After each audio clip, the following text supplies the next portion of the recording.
Hey, guys, it's me, Charlene Pierre, CEO of Boss Building Your Way, popping in to talk to those of you who work a 9 to 5 job and you are building, growing, scaling your business on the side. Let me say this. I want to talk about this concept of flipping or reframing the way you think about your 9 to 5 job when you are building your business on the side. Why? Because if you make the decision to show up differently within the 9 to 5, I promise you, it will positively impact how you show up in the business that you are growing and scaling. Why? Because you're growing and scaling this business because the hope, the desire is to not retire at your 9 to 5 in the next 17, 20, 25, 30 years, right? The hope is to use your business as the catalyst that catapults you into full-time entrepreneurship. Maybe in the next 3 years, 5 years, 6 months, 8 years. All you know is that you are growing and scaling this business on the side of that 9 to 5 because you want to eventually lean out, jump, and exit the 9 to 5 job and go into full-time entrepreneurship so you can show up as the visionary CEO that you are, right? So when we have a 9 to 5 job, and I'm talking about this today because often when people reach out to me, when I work with my clients, when I do strategy sessions, I hear people all the time say, I hate my 9 to 5 job. It is holding me back. It is the enemy to my greatness. My 9 to 5 job isn't allowing me to grow my business. It sucks my time and my energy. And a lot of that may be true. I felt that way at some point within my career. But let me say this, let's flip the way you are thinking about the job, because your 9 to 5 job is not the enemy to your greatness. It is not the thing that's holding you back in being successful in the business that you're working on the side. Listen, I've done it. I understand why people say it.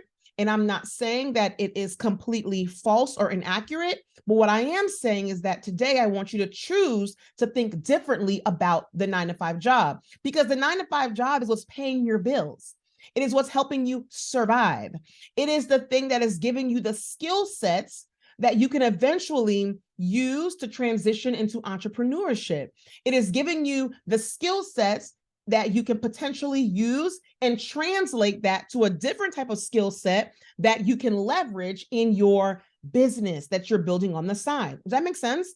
So when we are in our 9 to 5 jobs, well, let me just tell you this. When I was working a 9 to 5 job, building my business on the side, I never thought of my business as being my enemy. I always thought about it being my blessing. I always thought about it being the thing that I used to help fund my business. I thought of my 9 to 5 as my strategic partner. I thought about my 9 to 5 as my investor, right? I thought about my 9 to 5 as a resource that I use to fund the dream. And when I thought about it that way, it allowed me to show up differently at the 9 to 5, and it allowed me to show up differently within the business that I was building. Although sometimes they both can collide. Why? Because of time, right? You're working 8, 9, 10 hours, some of you 12 hours a day, and then you're going and working in your business 4 to 6, sometimes 8 hours a day. So what collides is the fact that you're limited on time. And because you're limited on time, the pressure of getting all the things done for the business creates a sense of overwhelm and frustration. And we take that overwhelm and frustration and we dump it on the job and say, it's because of the 9 to 5 job, the thing paying your bills, that's causing me not to do this thing over here. So what I'm saying is, reframe your thought process around the job. Reframe your thought process around the job so you can show up differently in both spaces, right? So they are not working against each other and they are working with each other. So when I was working my 9 to 5 job, I always showed up in excellence, right? I'm the girl that is a high achiever, high performer. I'm going to get the job done and I'm going to get it done well. But for those of you who are, let's be super transparent right now. For those of you who are doing the bare minimum at your job because you're like, I'm done. I'm just here collecting a paycheck.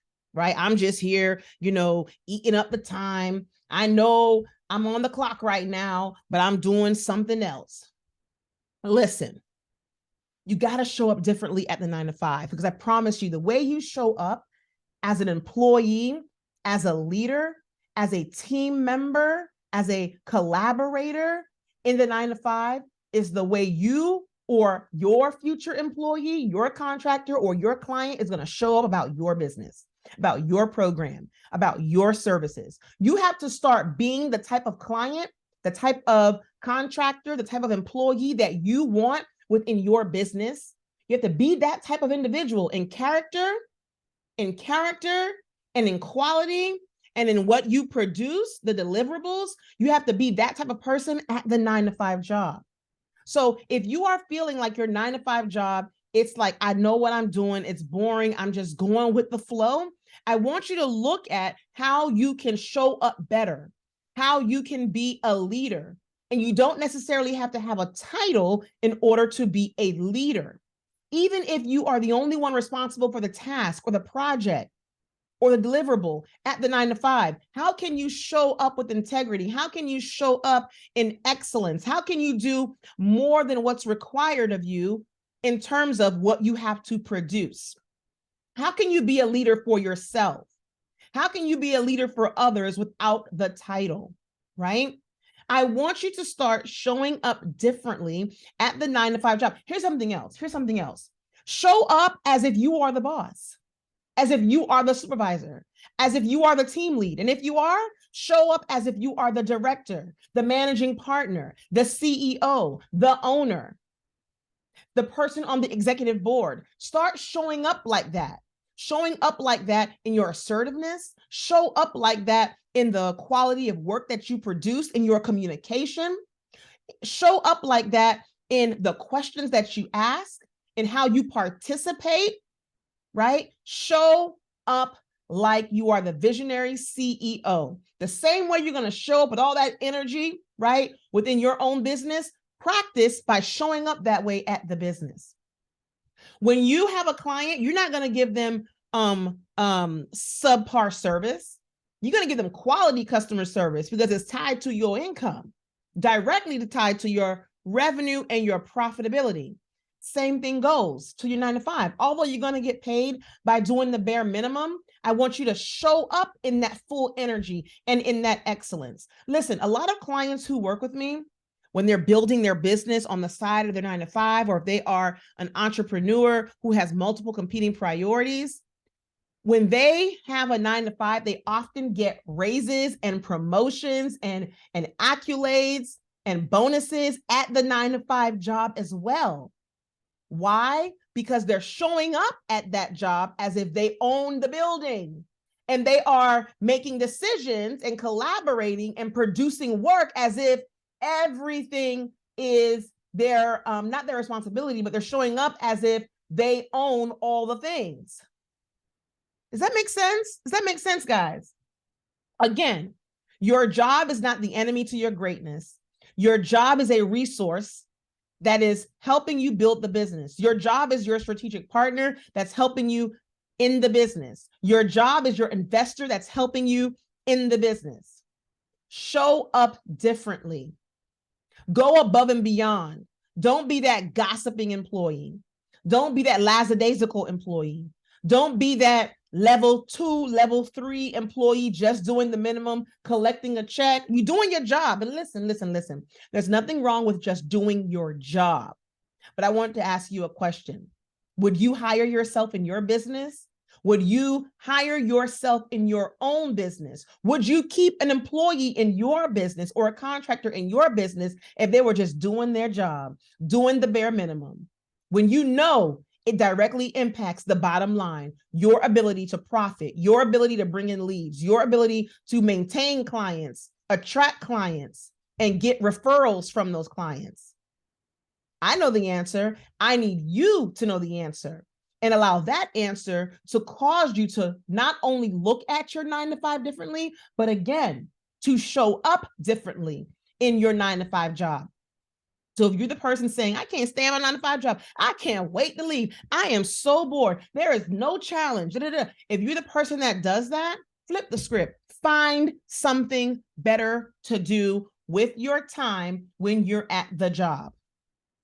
Find a way to be of value. Find a way to be of benefit. Find a way to look at what you're doing and not just focusing on your one little task, your one little area, your one little project. Understand how what you do impacts the other people on your team, how what you do impacts the business, the department as a whole, and find a way to be useful. Ask for other things to do. Ask to shadow and sit at the table. Even if you're against the wall at a meeting, ask to be in the room. Use your 9-to-5 job as opportunities to gain more skills, and then find ways to align those skills to what you're doing in the business. If you are in the business of something in finance in your 9-to-5, finance or accounting, find out what you can do to give you a different set of skill set, so that you can learn how to analyze the financial statements. Because guess what? As a CEO, you got to analyze your financial statements. And even if you give it to a bookkeeper or an accountant, guess what? You still need to know what all of this means, right? Look at something at the 9-to-5 job and find out what skill sets you lack that you need to gain so that you can translate those skills into the 9-to-5 job. That's what I want you to do. Align what you're doing. And for some reason, if you cannot align it, and I'm a firm believer that we can always align something that we're doing to our business. But if you can't find something, you can't align it, then I need you to assess your skill sets, identify the gaps, and determine if anything at your job can help you fill those gaps. Is there a course they will pay for? And you can align the course to what you're currently doing in the 9-to-5. Is there a workshop, a seminar you can go to? Is there a leadership development program? Is there a project you can work on? Is there someone you can shadow? Can you get a mentor? What is it that you can do in your professional, corporate, 9-to-5 job, corporate, government, state, whatever you're doing? What is it that you can do that will help you translate skills to the business? One thing I did, right? I didn't know I wanted to be an entrepreneur, right? But what I did have was a thirst and a hunger for learning, for knowledge. I always was the one to raise my hand and said, I'll lead that project. Oh, let me develop a flow chart, because we don't have a SOP or a flow chart for this particular process. And people keep asking me the same question. So let me develop a training manual. Let me develop an SOP. Yeah, some people may say, girl, you ain't getting paid for that. Why you did that? I don't need to get paid for it, because I'm developing skills that I can translate to my business that I'm building on the side.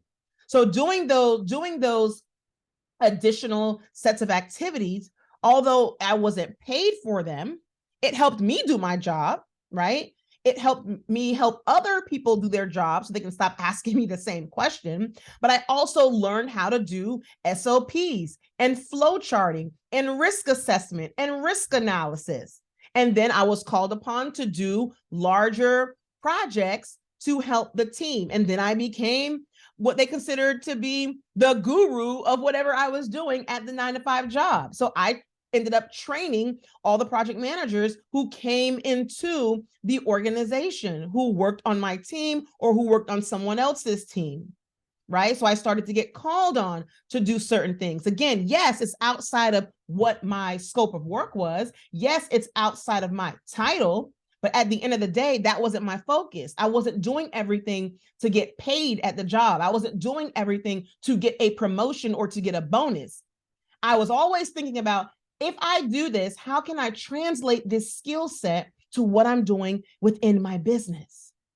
Maybe that's what you need to do. Find a way to be of value, of benefit, and to be useful at the 9-to-5. If you're bored and you're like twiddling your thumbs, instead of, being on paid time, doing things that are not related to the job, you know what I mean? find a way to maybe organize your division's shared drive, or to organize your work, or to develop a process or a framework for how you do your work. You don't have to turn that into anybody. You don't have to say, oh, look at this, I should get a bonus or an award for it. No, you don't have to do that all the time. But you're utilizing your time to figure out how to create a process, how to create a framework, how to use a tool, technology. You know what? A lot of our jobs gives us access to tools and technology and resources and audio books and trainings and different things. And a lot of you haven't even gone through what's already available to see, what can I learn? Because they're going to pay you anyway. A lot of these jobs will pay you to learn. If you're using their tool, they'll pay you to learn. So why aren't you going through their resources, their libraries? A lot of our jobs, the corporate jobs, they have universities and academies that are online, and you can find virtual courses to take on different skill sets: communication, negotiation, project management, customer service. You can use all of those things within your business. And if it doesn't directly correlate, always, as you're learning, try to find, how can I utilize this? How can this be used in my business and in the workplace?